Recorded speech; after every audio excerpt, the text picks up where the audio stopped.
Assalamualaikum bosku, welcome to my channel. Sebelum menonton, jangan lupa subscribe, nyalakan dulu loncengnya, dan jangan lupa like dan komen. Dan jangan lupa ambil posisi rebahan kalian. Untuk kalian, selamat menyaksikan. Jejak rasa sakit di wajah Long Hao Shen tampaknya berkurang, tetapi ketika tungku spiritual suci kembali ke tubuhnya, gelombang tiba-tiba rasa sakit yang bahkan lebih hebat meletus.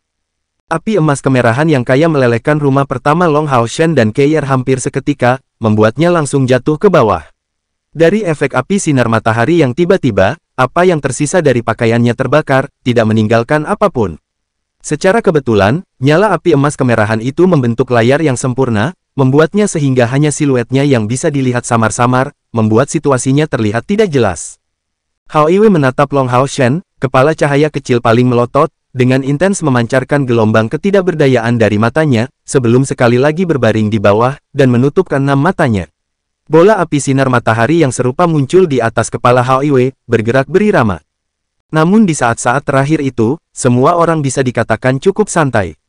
Chen Yinger menepuk dadanya, menarik Megdul yang bersembunyi di belakangnya ke dalam pelukannya. Penggabungan dengan tungku spiritual sebenarnya sangat menakutkan meskipun peri elemen cahaya ini sangat kecil, dia sebenarnya sangat kuat. Lin Xin bergumam, kualitas moral. Inilah yang dibawa oleh kualitas moral. Hal-hal baik terjadi pada orang baik. Kapten melepaskannya, tetapi dia memilih untuk kembali. Apa itu jika bukan kualitas moral? Han Yu tetap diam di sisinya. Kecuali Keir, dia adalah satu-satunya yang tahu tentang status Long Hao Shen sebagai putra cahaya. Melihat api sinar matahari yang memancar dari tubuh Long Hao Shen, dia hanya bisa merasakan kekaguman penuh. Dia adalah favorit alam. Han Yu, sepertinya saya harus mengerahkan lebih banyak upaya, jika tidak, saya tidak akan pernah mengejar ketinggalan dengan Master. Namun, rasa iri yang membara dalam dirinya hanya berlangsung selama beberapa detik. Segera duduk bersila, dia memasuki kondisi meditasi. Aura cahaya yang pekat itu, bagaimanapun, memiliki banyak manfaat baginya. Adapun yang lain, meskipun tidak memiliki atribut cahaya, mereka masih cukup akrab dengan cahaya. Aura cahaya yang begitu kuat memiliki berbagai manfaat untuk kultivasi mereka sendiri. Hanya Keir yang tidak mulai berkultivasi, hanya berdiri di sana seperti patung. Tidak ada yang meragukan bahwa jika ada yang berani mendekati Long Hao Shen, Keir akan segera campur tangan. Esensi murni cahaya yang dilepaskan dari tubuh Long Hao Shen sama sekali bukan sesuatu yang bisa dikandung oleh barak hidup. Semua tentara tetangga bereaksi, dan Gao Yingji, yang baru saja pergi, segera merasakannya. Bagaimana ini bisa terjadi? Mungkinkah Hao Shen menyatu dengan tungku spiritual elemen cahaya? Tanpa ragu-ragu, Gao Yingji segera berbalik, memilih untuk tinggal di dekatnya setelah memeriksa situasi tempat tinggal. Setiap orang mengambil waktu yang berbeda untuk menyatu dengan tungku spiritual. Ada berbagai tingkat penggabungan, menghasilkan tingkat afinitas yang berbeda dengan tungku spiritual. Itu terutama terjadi pada peri elemental yang tingkat penggabungannya sangat dalam, menghasilkan bantuan yang lebih besar dari peri elemental. Dan tingkat penggabungan secara alami tergantung pada persetujuan peri elemental kepada pemiliknya. Faktanya, kontrak dengan tungku spiritual hidup semacam ini adalah tipe tuan dan pelayan. Jika kontrak semacam ini dipaksakan, kekuatan peri elemen cahaya itu akan melemah. Dan tentu saja, jika peri elemental tidak bekerja sama dengan pemiliknya, kecepatan kemajuan penggabungan mereka akan terpengaruh. Jadi, tidak ada yang tahu berapa lama Long Hao Shen perlu bergabung dengan peri elemen cahaya. Mereka hanya bisa menanggungnya dan menunggu dengan sabar. 3 hari berlalu dalam sekejap mata. Api sinar matahari yang menyulut tubuh Long Hao Shen tidak menunjukkan tanda-tanda menghilang. Gao Yingji membuat keputusan cepat untuk sementara menangguhkan partisipasi pasukan pemburu iblis pertama dalam misi apapun, meminta mereka tinggal di tempat tinggal mereka sendiri. Tidak ada yang keberatan dengan masalah ini. Prioritas pertama tim adalah membiarkan Long Hao Shen menyatu dengan tungku spiritual elemen cahayanya. Ini bahkan lebih penting daripada tempat pertama dalam kontes tim. Pada hari ke-7, Sima Xian berhasil menerobos, mencapai langkah ke-5. Tetapi ketika mereka mencapai hari ke-10, semua orang mulai merasakan ketidaksabaran. Mereka tidak hanya mulai mengkhawatirkan peringkat untuk kontes tim, tetapi juga tentang keselamatan Long Hao Shen. Gao Yingji memberitahu mereka bahwa secara umum, penggabungan dengan tungku spiritual yang tidak berada di peringkat 10 besar tidak akan bertahan lebih dari 7 hari. Tapi itu sudah 10 hari, dan tubuh Long Hao Shen masih sepenuhnya tertutup oleh api sinar matahari. Pemimpin, tolong lindungi Hao Shen. Ada yang harus kulakukan. Keir meminta Gao Yingji. Gao Yingji tampak terganggu, apakah kamu harus keluar? Pergilah, apakah kamu ingin seseorang menemanimu? Bagaimanapun, Keir buta. Keir menggelengkan kepalanya, aku baik-baik saja sendirian. Saat dia berkata begitu, dia mendorong pintu terbuka dengan tongkat biru di tangannya. Dibandingkan dengan yang lain, dia memiliki pemahaman yang lebih baik tentang situasi Long Hao Shen. Jika Long Hao Shen benar-benar dalam bahaya, Hao Iwe pasti tidak akan tidur nyenyak di samping. Memikirkan detail ini, meskipun yang lain masih merasa sedikit khawatir tentang situasi Long Hao Shen, mereka menanggungnya dengan sabar dan memilih untuk menunggu. Keir berjalan perlahan, tetapi tidak mengambil jalan yang salah, langsung menuju ke bawah, sebelum dihentikan oleh seorang prajurit. Saya Keir dari pasukan pemburu iblis pertama, dan menuntut untuk bertemu Komandan Lan Yanyu. Suara Keir dingin, tetapi sosoknya yang lemah dan matanya yang tanpa ekspresi membuatnya tampak kesepian dan sunyi. Menghalangi jalannya, seorang prajurit mengangkat alisnya, maaf, tapi tidak seperti ada orang yang bisa dengan mudah pergi menemui Komandan Lan. Serangan iblis baru-baru ini telah melemah sampai batas tertentu, dan meskipun perang masih berlangsung, suasana di pegunungan pengusir iblis sudah tidak tegang seperti di masa lalu. Tetapi karena kepala militer Seng Lingxin saat ini tidak dapat memimpin pasukan, Lan Yanyu, yang sudah bertindak sebagai pemimpin resimen penyihir, secara alami memiliki tanggung jawab yang lebih besar. Kalau begitu aku akan pergi kepadanya sendiri. Tongkat bambu Keir memukul tanah. Setelah sedikit mengangkat kepalanya, niat membunuh yang terkonsentrasi segera muncul darinya. Di hadapannya, prajurit itu merasakan seluruh tubuhnya gemetar, dan mundur beberapa langkah karena takut. Tapi niat membunuh Keir tidak diarahkan padanya, dan naik ke langit, meroket seperti awan asap abu-abu. Melepaskan roh pembunuh seperti itu tanpa menahan diri dalam lingkup area di bawah kota pengusir iblis bukanlah sesuatu yang berani dilakukan siapapun. Lebih penting lagi, niat membunuh Keir langsung datang dari tungku spiritual samsara, melampaui pembunuh biasa dalam kemurnian dan ketajaman. Setelah waktu yang singkat, para petugas bereaksi dan beberapa siluet berpakaian hitam bergegas keluar, tiba di depan Keir. Beberapa pria berpakaian hitam maju dari belakang Keir. Ekspresi mereka sangat berubah, dan mereka memberi hormat kepada Keir dengan hormat. Bawa aku menemui Komandan Lan Yanyu. Suara Keir tetap sedingin sebelumnya. Pegunungan pengusir iblis dianggap sebagai kota assassin, lokasi kuil assassin. Mungkin tentara biasa tidak mengenalnya, tetapi para assassin itu pasti mengenalnya. Keir, bagaimana kamu datang? Melihat gadis muda itu, Lan Yanyu yang kelelahan segera menjadi sangat terkejut. Tapi melihat tubuh Keir yang lemah, dia tidak bisa menahan rasa sakit untuknya. Bagaimana kabarnya? Keir bertanya dengan acuh tak acuh. Apakah kamu bertanya tentang ayahmu? Lan Yanyu tampak kosong, merasakan kegembiraan yang luar biasa di dalam hatinya. Keir tidak mengatakan apa-apa, dan tidak mengangguk, tetapi hanya berdiri di sana dengan tenang. Lan Yanyu buru-buru menjawab, dia sudah bangun. Hanya saja, kamu juga tahu tentang efek samping dari tungku spiritual kembali ke masa kanak-kanak, dia sekarang. Tidak apa-apa karena dia tidak dalam bahaya. Keir berbalik, tongkatnya mengetuk tanah saat dia berjalan ke arah lain. Tungku spiritual kembali ke masa kanak-kanak memiliki rahasia lain, itu adalah bahwa ketika digunakan sepenuhnya, itu memiliki kemungkinan 1 kesempatan dari 1000 untuk mengubah pengguna menjadi bodoh setelah kembali ke akal sehatnya. Keir, Lan Yanyu memanggilnya, suaranya dipenuhi dengan kekhawatiran. Keir menghentikan langkahnya, punggungnya masih menoleh ke arah ibunya, apakah ada hal lain? Maukah kamu ikut denganku untuk melihat ayahmu? Keir berdiri di sana dengan tenang, dan setelah mengambil 10 napas dalam diam, dia dengan ringan menganggukkan kepalanya, oke. Hampir seketika, air mata menetes dari mata indah Lan Yanyu. Sudah 11 tahun, sejak putri mereka yang berusia 3 tahun diambil dari mereka, dan menghabiskan 2 tahun dalam keadaan koma. Sejak saat itu, dia baru saja berlatih, memutuskan semua hubungan dengan mereka, seolah-olah mereka menjadi orang asing. Dan ini pertama kalinya, terlepas dari kenyataan bahwa dia sedingin sebelumnya, dia masih setuju untuk melihat ayahnya Lingxin. Ini adalah bukti bahwa kita masih ada di hatinya. Bagus, biarkan aku menemanimu. Pada saat ini, serangan iblis baru saja ditolak, dan tembok kota-kota pengusir iblis untuk sementara dalam ketenangan. Lan Yanyu merasa bersemangat, dan bahkan mencoba memanfaatkan situasi dengan meraih tangan putrinya. Tapi Keir melakukan gerakan menghindar yang lembut, meningkatkan jarak di antara mereka berdua. Aku tahu jalannya, dibesarkan di kota ini, dia sangat akrab dengan tempat itu. Lan Yanyu tidak bersikeras, menyeka air mata dari wajahnya, dan secara membabi buta mengikuti Keir. Di sisinya, dia melihat putrinya yang agak lambat yang berjalan maju dengan goyah, dan air matanya tidak bisa membantu tetapi jatuh sekali lagi. Dia masih anak-anak. Tapi dia mewarisi beban seperti itu, menderita terlalu banyak rasa sakit. Dan dia sangat kurus. Lan Yanyu benar-benar ingin memanjakan putrinya, memeluknya. Tapi dia tahu bahwa Keir tidak akan membiarkan dirinya dipeluk. Ibu dan anak perempuannya berjalan selama hampir setengah jam sebelum tiba di rumah mereka.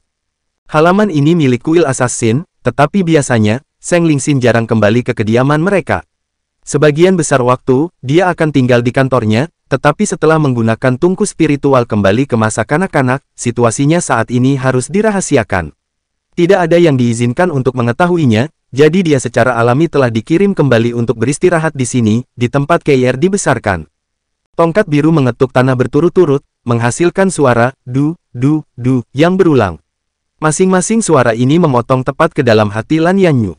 Tanpa perlu Lan Yanyu mengatakan apa-apa, Keir bisa membayangkan di mana Seng Lingxin berada. Setelah melewati halaman dan memasuki taman belakang, tepat ketika dia berjalan ke depan tanpa tergesa-gesa, sebuah suara mengganggu langkah kakinya. "Oh, kakak perempuan, kamu kembali. Siapa kakak perempuan ini?" Kata-kata kekanak-kanakan ini diucapkan oleh suara dewasa biasa, yang cukup untuk memberi siapapun sensasi aneh yang tak tertandingi. Keir perlahan berbalik. Dia buta, tetapi dia merasakan bahwa pembicara dari kata-kata ini ada di depan pintu. Diam-diam, dia menatapnya. "Sudah 7 hari sejak ayahmu kehilangan kesadaran. Dia akan memulihkan 1 tahun kenangan setiap hari. Sekarang, dia memulihkan ingatannya hingga dirinya yang berusia 5 atau 6 tahun. Jika dia tahu bahwa kamu setuju untuk kembali dan menemuinya, dia pasti akan sangat gembira," kata Lan Yanyu, agak tersedak oleh emosi. Keir diam-diam berjalan ke Seng Lingxin, dan tiba-tiba merasa bingung, sama sekali tidak yakin apa yang harus dia katakan kepada ayahnya hanya dengan ingatan seorang anak berusia 5 tahun. "Kakak, bisakah kamu menemaniku bermain bersama?" Seng Lingxin berdiri, mencengkeram tangan Keir dan mengayunkannya. Keir tampak kosong, tetapi dia tidak berjuang bebas dari tangannya. Jauh di lubuk hatinya, beberapa emosi lembut sepertinya telah diaduk. Dia masih ingat bahwa selama beberapa hari sebelum Long Hao Shen menyerap peri elemental, dia memberitahunya setiap hari tentang tugas. Bahwa setiap orang memiliki tugas yang berbeda, dan beban berat mereka sendiri untuk dipikul. Satu-satunya perbedaan adalah bahwa beban ini kurang lebih terlihat tergantung pada orangnya. "Kakak perempuan, bagaimana mungkin kamu tidak mengatakan apa-apa? Apakah karena kamu mengenakan kerudung di wajahmu?" Dalam keadaan berusia 5 tahun, Seng Lingxin terus menanyainya, penuh rasa ingin tahu. Dia menanyakan beberapa pertanyaan berturut-turut, tetapi Keir tidak menunjukkan reaksi apapun. Seng Lingxin jelas merasa bahwa dia agak tidak tertarik, dan bergegas untuk lari ke sisi Lan Yanyu. kakak perempuan ini tidak berbicara sama sekali. "Bisakah kamu bermain denganku?" Memegang tangan lebar suaminya, Lan Yanyu tidak bisa menahan diri untuk tidak jatuh ke pelukannya dan menangis dengan keras. Suami yang begitu heroik yang secara tak terduga telah direduksi menjadi keadaan ini oleh efek samping dari tungku spiritual, bagaimana mungkin dia bisa merasa baik-baik saja? "Jaga dia dengan baik, aku pergi dulu." Mengetuk tongkat biru ke tanah, Keir melesat seperti peluru. Saat dia menggunakan kecepatan terbesarnya untuk meninggalkan tempat ini, dia tiba-tiba menemukan bahwa kebencian yang dia rasakan untuk orang tuanya tampaknya telah sangat melemah. Meninggalkan halaman dan mengambil rute untuk kembali ke tempat tinggal, Keir menemukan untuk beberapa alasan bahwa perasaan menindas yang dia miliki jauh di lubuk hatinya juga tampaknya telah sangat berkurang, sampai-sampai dia merasa sedikit lebih lelah dan santai. Kecuali sejak dia bersama dengan Long Hao Shen, ini adalah pertama kalinya emosi semacam ini muncul dalam dirinya sejak dia menjadi Putri Suci Samsara. Pada saat itu, dia tidak bisa tidak mengingat kata-kata Long Hao Shen, pengampunan adalah tentang memaafkan orang lain, tetapi juga tentang memaafkan diri sendiri. Pada saat Keir kembali ke tempat tinggal, dia tidak menyadari bahwa ekspresi di matanya lebih lembut. Namun, tidak ada seorang pun di tempat tinggal yang memperhatikan perubahan Keir. Dia sendiri terkejut saat kembali, karena dia merasa heran bahwa esensi cahaya di tempat tinggal baru saja menjadi lebih padat. Tingkat kemurniannya sangat mengejutkannya. Pada saat itu, semua orang di tempat tinggal memiliki mata mereka tertuju pada api sinar matahari yang dilepaskan dari tubuh Long Hao Shen. Dan dibandingkan dengan sebelum Keir pergi, perbedaan besar adalah bahwa api sinar matahari di tubuh Long Hao Shen sekarang secara mengejutkan telah terbentuk, tiba-tiba mengembun menjadi api yang mengeluarkan penampilan malaikat yang terlihat samar-samar.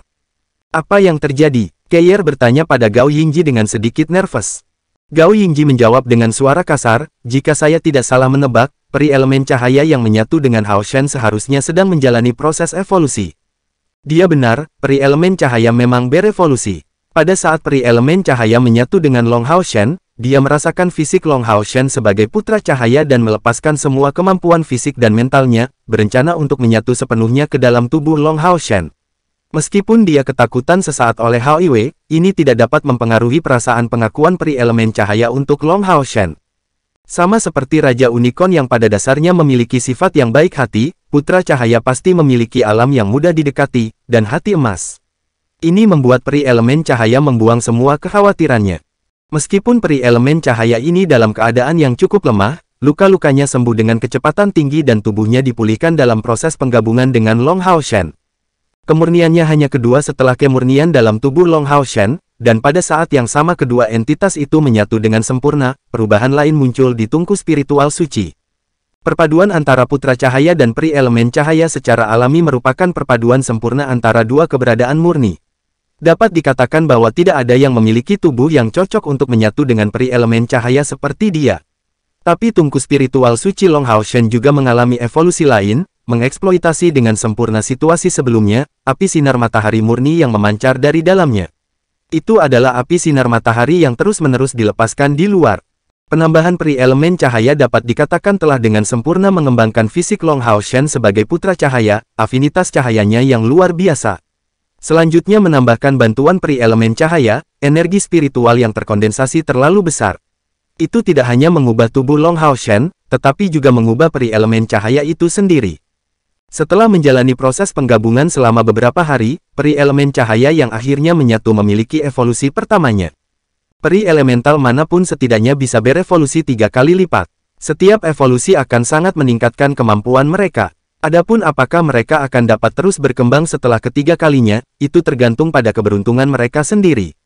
Tanpa ragu, semua orang di pasukan pemburu iblis kelas 1 hanya merasa senang melihat peri elemen cahaya berevolusi setelah proses penggabungan. Secara khusus, bagi Sima Xian dan Han Yu, esensi cahaya yang lebih kaya berarti bahwa kecepatan kultivasi mereka akan meningkat lebih besar lagi. Setiap orang memperoleh beberapa manfaat, bermandikan aura cahaya, tubuh mereka dan atribut energi spiritual mereka akan mendapatkan beberapa peningkatan, hanya dengan efek positif. Tapi tidak ada yang menyangka evolusi Long Hao Shen akan memakan waktu selama ini. Ketika mereka mencapai hari ke-24, perubahan muncul pada api sinar matahari merah keemasan yang menutupi tubuhnya, tiba-tiba berubah menjadi api suci berwarna emas yang megah. Faktanya, api suci adalah kemampuan yang kuat yang hanya dimiliki oleh para ksatria dari langkah ke-7. Dan selanjutnya, api suci yang menyala di Long Hao Shen ini terlalu besar. Pada saat ini, esensi cahaya telah mengambil bentuk peri yang berbeda, peri api yang diperbesar yang luar biasa, mengambang di punggungnya. Ini menyiratkan bahwa peri elemen cahaya Long Hao Shen memulai evolusi keduanya. Ini adalah putra cahaya yang tangguh. Dan api suci ini bertahan sampai hari ke-49. Duduk bersila, Long Hao Shen tiba-tiba menunjukkan tanda-tanda membuka matanya. Dia membuka mulutnya, dan tiba-tiba, api suci yang mengelilinginya terhirup ke dalam tubuhnya, akibatnya melemahkan aura cahaya di tempat tinggal.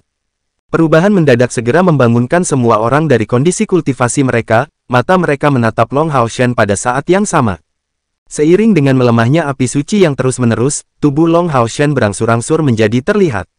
Pada saat ini, dengan percikan cahaya terang dari dadanya, sepertiga dari cahaya keemasan sepanjang 1 meter muncul di depannya, dan dengan mantra yang tajam dan jelas, cahaya terang menutupi tubuh Long Hao Shen, membentuk baju besi emas, memecahkan situasi canggung dari pakaian Long Hao Shen yang terbakar. Dan dari dadanya, peri elemen cahaya yang menyatu sempurna muncul. Hanya saja, dia saat ini menjadi sangat berbeda dari sebelumnya. Pertama, ada perubahan penampilannya. Peri elemen cahaya awalnya mengeluarkan pancaran putih, tetapi sekarang berubah menjadi emas dan penuh dengan aura suci. Tubuhnya juga tumbuh menjadi sekitar 2 kali ukuran sebelumnya, terlihat sekarang hampir nyata. Dan di antara alisnya, permata cemerlang telah muncul, membuatnya semakin gagah berani. Di punggungnya, kedua sayap transparannya saat ini telah berevolusi menjadi 2 pasang, membuat siluet terbangnya terlihat lebih stabil. Tapi perubahan terbesar bisa dilihat di mata emasnya yang lemas. Di dalamnya, semua jejak kesuraman dan kelemahan telah benar-benar hilang. Pupil matanya bersinar cemerlang, memberikan perasaan mulia dan sakral, tanpa terlihat sombong, tetapi sebaliknya lembut, seolah-olah riak emas meluap dari dalamnya.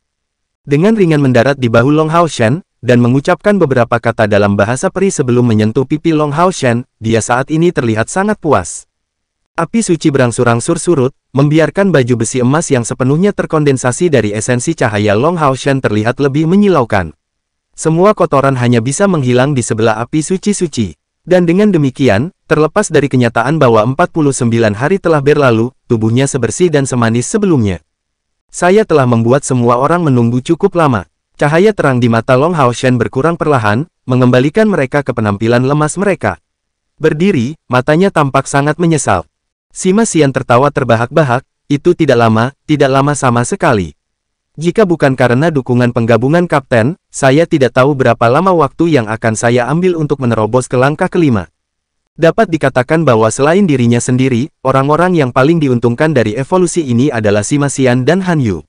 Secara khusus, Sima Xian telah menembus kemacetan langkah kelima dan akhirnya memperoleh internal cair energi spiritual.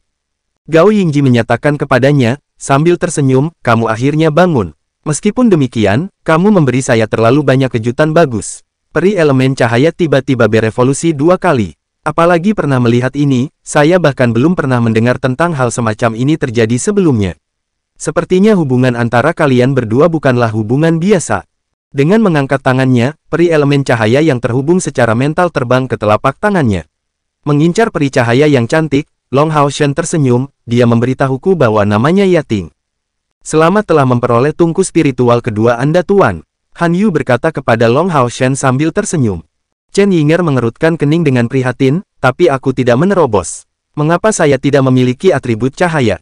Wang Yuan menjawab dengan jijik, kamu pemanggil adalah eksistensi yang dekat dengan tipe non-elemen. Karena kamu dapat memanggil makhluk dari begitu banyak jenis yang berbeda, elemen seperti apa yang kamu inginkan. Setelah dipengaruhi oleh aura suci Long Hao Shen, Chen Yinger masih membuat kemajuan yang cukup cepat. Beberapa lusin hari yang lalu, dia sudah mencapai kemacetan langkah kelima. Sayangnya, dia tidak beruntung dengan Sima Xian. Belasan hari ini, dia tidak berhasil menembus ke langkah kelima. Setelah tidak dapat dari awal hingga akhir untuk membuat cairan energi spiritual internalnya, dia sekarang adalah satu-satunya yang masih berada di langkah keempat dalam tim. Bagaimana mungkin dia tidak merasa terburu-buru? Dengan wajah lelah, Lin Xin duduk di tempat tidurnya, Kapten, alangkah baiknya jika Anda benar-benar bisa menggunakan api suci. Kemudian, pembuatan pil saya akan jauh lebih mudah, aku hanya lelah sampai mati, akhir-akhir ini. Begitulah adanya, selama hari-hari ini, yang paling lelah di antara mereka adalah dia. Lin Xin tidak mengabdikan dirinya sendiri dengan pikiran tunggal untuk berkultivasi, tetapi juga untuk meramu pil dan melakukan bisnis. Setiap 1 atau 2 hari, dia akan pergi ke kota, melakukan bisnis lelang.